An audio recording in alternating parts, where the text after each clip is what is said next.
Hello, giant crowded room. GDC 30. So I've been in the game industry for almost as long as the GDC. I've been lucky to be I've been to about 20 GDCs, but this is the first time I've been able to participate in a keynote. So it's quite an honor. I'm here to talk to you today about digital distribution.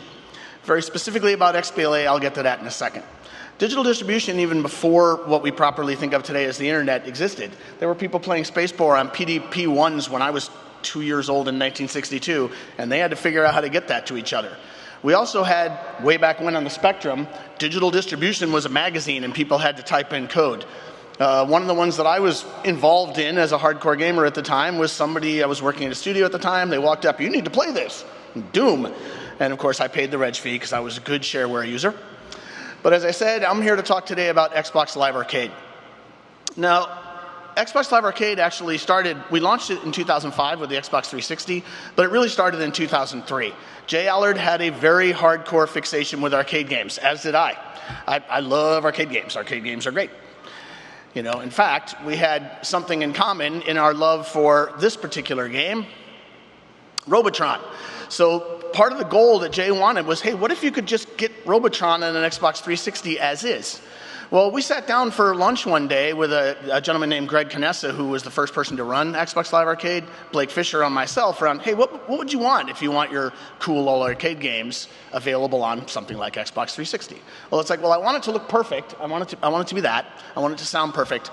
But I also wouldn't mind if we upgrade the graphics a little, and we were very much going after friends lists and all the stuff that happened with the Xbox 360. So another little thing we talked about was, wouldn't it be nice if we could just have the friends list as the thing that you were going after for the initial shot at a leaderboard? Well, you know, and again, here's what we did with Robotron. Looked like that.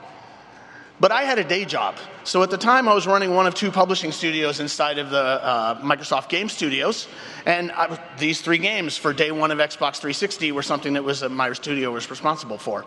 And those familiar with Project Gotham Racing 3 know that in Project Gotham Racing 2, there was a little arcade in the back of the garage. It had this game that I just loved playing called Geometry Wars. And I had just heard about XBLA about 2 weeks before one of those kind of trips where I go around England, visit all my developers. And so I was, Stephen Cakebread made Geometry Wars. Martin Chudley was running Bizarre Creations. I was like, hey, Martin, Stephen, maybe you should put it on this thing. And it's a story that would take more than the few minutes I have left. But let's just say we were able to ship Geometry Wars as the beginning of XBLA. 2006, we got Robotron, we got Lumines, things were going great. But something else happened. In 2007, I was asked to run XBLA. We pulled it from the platform team over to First Party Studios. First thing I did was ask them to show me everything that was under development, and more importantly, the things that they were getting ready to consider signing, and these games came up. So they're like, hey, Toe Soldiers, Trials HD, Shadow Complex, can we please do those? They were over the memory limit of XBLA at the time. The budgets were bigger than we were spending. I just went and talked to Phil and John. They love games. It was like, okay, you can go try this with a couple big games. But there was another problem in XBLA, discovery. Nobody could find it. And I don't mean discovery in terms of there were too many games available. I mean, it was hidden on this blade. We had like less than 20% of people even knew it was there.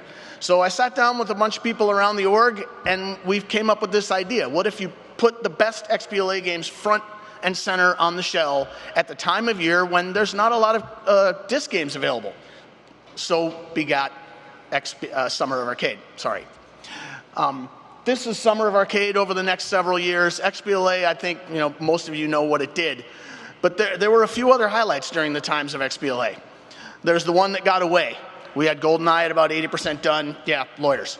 But at least we got to do Perfect Dark, 60 frames a second, split screen. You can still play it today on Rare Replay or on Back and Pat. That same developer that did Perfect Dark for us also did Banjo and Banjo-Tooie. They were 4J, actually from Dundee, where Dave Jones is. And I was going to Dundee all the time, so I got to meet the 4J guys. And lo and behold, we made a deal to do Minecraft for XBLA. When I accepted it, hey, I'll do that talk. That'd be fun. That's my Minecraft city. I was like, I can show my Minecraft city to a bunch of people? Awesome. So yeah, too many, like over 1 million blocks. I'm a maniac. I play too much. I own thousands of games. And of course, we got World of Tanks, which is very different than when we were thinking about Robotron. So why did we do XBLA? Obviously, we wanted to open up development for people like you, for People like me, people that have been in the game industry for a while and wanted to move into other things. But when you start thinking about open, XBLA was still through a publisher model. So at the same time, starting in 2006, we came up with XNA. Hey, let's take this idea of you can just make games and launch them onto a platform yourself. All these things, I think, led to this timeline of many people doing games across many digital distribution platforms, obviously some of them being incredibly successful. I thought XBLA was good. It's obviously not the App Store, et cetera, et cetera.